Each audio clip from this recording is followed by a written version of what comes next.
Welcome to UPSC Video. Today we are going to discuss one of the most important topic expected question for the mains 2026, that is international relation. The rise of sovereign nationalism is reshaping rule-based order and South-South cooperation. So, see, the rise of sovereign nationalism is reshaping rule-based order. See, rule-based order and South-South cooperation. Examine how India can leverage global South leadership to preserve strategic autonomy and navigate China's growing influences. So, ரொம்ப simple.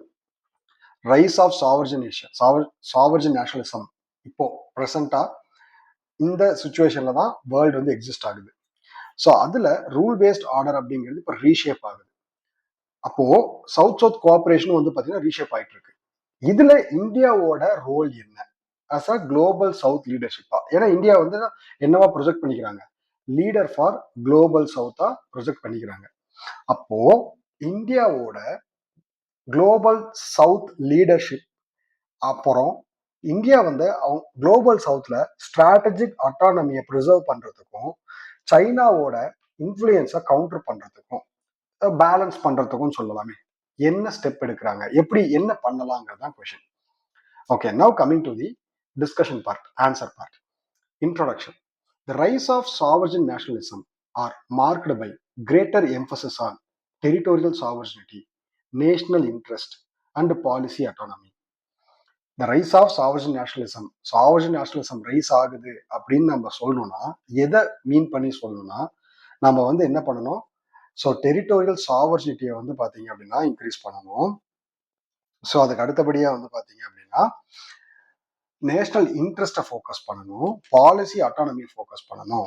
Now it is challenging post cold war rule based order. Yes, sovereign nationalism இப்போ எதை challenge பண்ணுது, post cold war rule based ஆர்டரை challenge பண்ணுது. Simultaneously சைனாவோட expansion, China's expanding economy and strategic footprint is reshaping South-South cooperation. So see, சைனாவோட எக்ஸ்பான்ஷனும் இப்போ South-South கோஆபரேஷனுக்கு புது டைமென்ஷனை கொடுக்குது. For India's leadership, global south offers and avenue to reconcile strategic autonomy with a more fragmented world order. ஓகேங்களா? So இது வந்து introduction.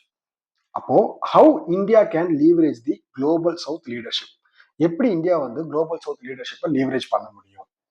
So first, reforming. Use the word reforming, not abandoning the rule-based order. So we should reform the rule-based order.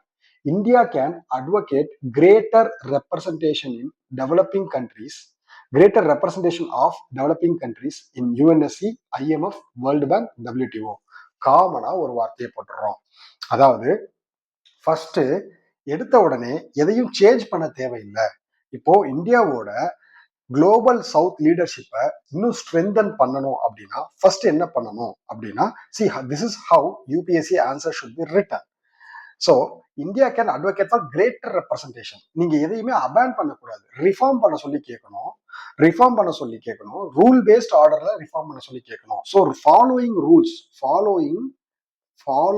Rules every one should follow the same rule. எல்லாருக்கும் rule ஒன்னா இருக்கணும். அப்போ இந்தியாவோட concern என்ன அப்படின்னா, பல வருஷமா இந்தியா என்ன சொல்லிட்டு இருக்காங்க, டெவலப்பிங் கண்ட்ரிஸோட ரோலை வந்து ரெப்ரசன்டேஷன் வந்து பாத்தீங்கன்னா இன்க்ரீஸ் பண்ணணும். So UNSC, IMF, world bank, WTO makes global institution more legitimate and inclusive. Global institutions like UNSC, IMF, world bank, WTOல டெவலப்பிங் கண்ட்ரிஸோட ரெப்ரசன்டேஷன் அதிகமாகிறது மூலயமா so global institution see how the answers is written. Global இன்ஸ்டிடியூஷன்ஸ்ல developing கண்ட்ரிஸோட representation அதிகமாச்சுன்னா global இன்ஸ்டிடியூஷனோட legitimacy increase ஆகுது, global இன்ஸ்டிடியூஷன்ஸோட இன்க்ளூசிவிட்டி இன்க்ரீஸ் ஆகுது அப்படின்னு தான் இந்த ஃபர்ஸ்ட் பாயிண்ட் சொல்லுது. ஸோ ரொம்ப ரொம்ப முக்கியமான ரொம்ப ஸ்ட்ராட்டஜிக்கான ஒரு point. Second, south south development partnership. C first global லெவல்ல இருக்கக்கூடிய குளோபல் இன்ஸ்டிடியூஷன்ல டெவலப்பிங் கண்ட்ரீஸோட பார்ட்டிசிபேஷன் இன்க்ரீஸ் பண்ணணும் அப்படின்னு சொல்லிட்டோம். அடுத்து south south development partnership through IBSA, India's development partnership and initiative such as global biofuel alliance. India can provide affordable technology, capacity building, digital public infrastructure as an alternative to depth heavy development models. C developing countries technology transfer பண்றாங்க அப்படிங்கிற பேர்ல அவங்க வந்து heavy டெப்த்தை வந்து பாத்தீங்க அப்படின்னா developed countries வந்து developing countries மேல போடுறாங்க. ஸோ அதுக்கு பதிலா இந்தியா வந்து பாத்தீங்க அப்படின்னா த்ரூ ஐபிஎஸ்ஏஸ், ஐபிஎஸ்ஏ மூலயமா நம்ம வந்து என்ன பண்றோம் அப்படின்னா டெவலப்மெண்ட் பார்ட்னர்ஷிப்பை வந்து நம்ம வந்து இன்க்ரீஸ் பண்றோம். ஸோ அதுக்கு அடுத்தபடியா வந்து பாத்தீங்க அப்படின்னா அதுக்கு அடுத்தபடியா நம்ம குளோபல் பயோஃபியூல் அலைன்ஸ் மாதிரி global biofuel alliance, international solar alliance, இந்த மாதிரி நிறைய அலைன்சஸ் வந்து இந்தியா வந்து ஃபார்ம் பண்ணியிருக்காங்க to provide affordable technology, capacity building and digital public infrastructure as an alternative. So இது நம்ம ஆல்டர்னேட்டிவா கொண்டு வந்து வைக்கிறோம். இதுக்கு குளோபல் மற்ற டெவலப்டு கண்ட்ரிஸோட டெப்த் ஹெவி டெவலப்மெண்ட் மாடியூல்ஸ்க்கு பதிலாக நாம இது மாதிரி காஸ்ட் எஃபெக்டிவா எக்கனாமிக்கலான ஒரு மாடியூலா டெவலப்மெண்ட் மாடியூல்ஸை கொண்டு போய் வைக்கிறோம். Strategic autonomy through issue based coalition. Strategic autonomy நம்ம வந்து இந்தியா வந்து எப்படி ஸ்ட்ராட்டஜிக் அட்டானமி அப்படிங்கிற பொசிஷனுக்கு மூவ் ஆகுது? Issue based coalition. அதாவது நம்ம வந்து மீன்ஸ் நம்ம யாரோட சேர்றோம் அப்படின்னா, எப்படி நம்ம ஒரு கண்ட்ரியோட நம்ம வந்து பார்ட்னர்ஷிப் பண்றோம் அப்படின்னா issue based platform such as BRICS, G20, Quad can be used selectively enabling India to cooperate with diverse powers. சைமல்டேனியஸா நம்ம பிரிக்ஸ், குவாடு, G20 இந்த மாதிரி இந்தியா வந்து பாத்தீங்க அப்படின்னா multiple international organisations and regional ஆர்கனைசேஷன்ஸ்ல இருக்கு. ஸோ இதை வந்து நம்ம என்ன பண்ணலாம் அப்படின்னா இது வந்து ஸ்ட்ராட்டஜிக் அட்டானமியை வந்து நம்ம வந்து மீன் பண்ணுது. So first of all strategic autonomy through issue based coalition. நம்ம வந்து இஷ்யூ பேஸ்ட் கோயிலேஷன் பண்றோம். ஸோ நம்மளோட பார்ட்னர்ஷிப்பே இஷ்யூ பேஸ்டா இருக்கு. Balancing China through collective resilience. India can strengthen the cooperation with ASEAN, Africa, and Indian Ocean countries in maritime security, connectivity, critical minerals, and resilient supply chain, reducing the excessive dependence on China. சைனாவோட டிபெண்டன்ஸை reduce பண்றதுக்காக மற்ற countries, மற்ற international ஆர்கனைசேஷன்ஸோட, regional ஆர்கனைசேஷன்ஸோட நம்ம cooperation strengthen பண்ணலாம். Norms expenditure. So norms entrepreneurship. India can promote principle of sovereignty, territorial integrity, non-interference, peaceful dispute resolution while opposing unilateral attempts to alter the status quo. So நம்ம என்ன பண்ணலாம்? India can promote principles of sovereignty, territorial integrity, non-interference and peaceful dispute resolution while opposing unilateral attempt. So நம்ம வந்து unilateral அட்டெம்ப்டை வந்து oppose பண்ணிட்டு நம்ம multilateral attempt, so sovereignty, territorial integrity, non interference and peaceful dispute ரெசல்யூஷனை நம்ம வந்து promote பண்றோம். நம்ம இதையெல்லாம் ப்ரமோட் பண்றோம். யூனிலேட்டரல் அட்டெம்ப்டை வந்து ஆப்போஸ் பண்றோம். ஸ்டேட்டஸ் கோவைஸ்ட்டை வந்து டிஸ்டர்ப் பண்ணக்கூடிய யூனிலேட்டரல் அட்டெம்ப்டை ஆப்போஸ் பண்றோம். However, India must avoid turning global south leadership into anti-China coalition. So இது ரொம்ப ரொம்ப முக்கியம். ஸோ குளோபல் சவுத் லீடர்ஷிப்பை ஆன்டி சைனா கோயிலேஷனா மாத்திரவும் கூடாது.